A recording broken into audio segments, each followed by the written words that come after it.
Hey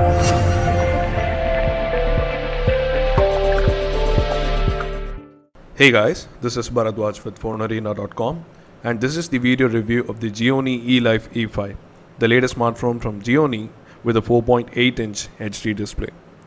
The phone's design is different from the Elife E3 with curved corners and a black bezel on the front. It has a 4.8-inch Super AMOLED display with a resolution of 1280 by 720 pixels at 306 ppi of pixel density. This is better than other smartphones in the similar range.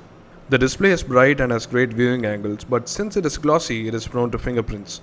Display has Corning Gorilla Glass 2 protection, which might make it hard to break. There is an earpiece on top along with the 5-megapixel front-facing camera with BSI sensor above the display. It also has the usual proximity and ambient light sensors on the other side. Below the display, there are the usual capacitive touch buttons for menu, home and back. These are backlit but don't offer haptic feedback. There is a tiny microphone hole below these touch buttons which is for voice calls. The phone is 6.85mm thick, thinner than the Q1000S that we reviewed recently, and we think it's impressive. On the left side there is a volume rocker and a power button, and the micro USB slot and a micro SIM card slot are present on the right side. The SIM card slot is covered by a plastic flap and the 3.5mm audio jack is present on the top. The build quality we feel is quite good. But since the plastic on the back has a smooth finish, it is sometimes slippery in the hands. The phone has a non-removable back cover with a 2000 mAh battery underneath. On the back, the phone has a 8-megapixel camera with LED flash. It also has a secondary microphone for stereo audio recording and video, and the sensor is also BSI for better low-light imaging.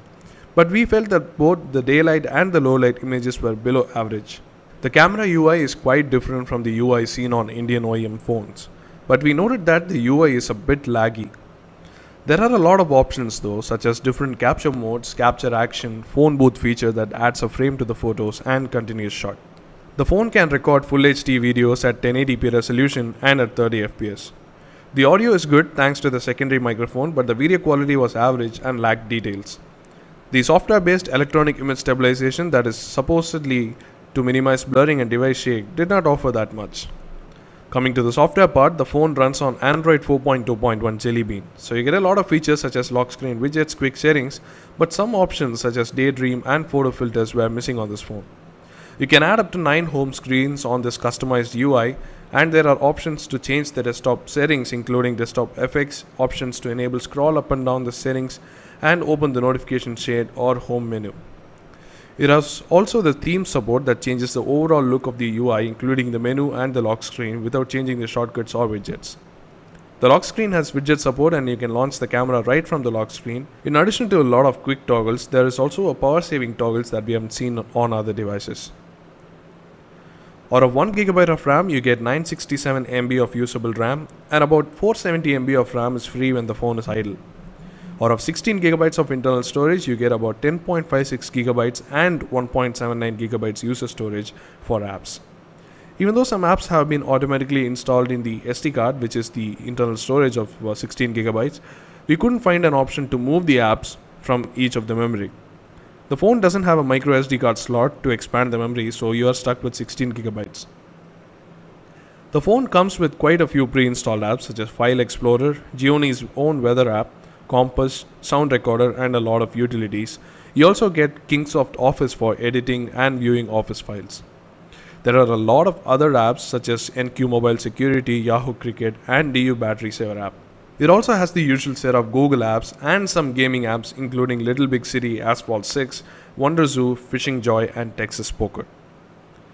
The default music player can play different audio formats. Instead of standard equalizer settings, this has DTS effects that you can enable from the music player settings. You can also control the bass boost and 3D effect manually when the earphones are plugged in. The phone has FM radio with auto search and recording but lacks RDS support.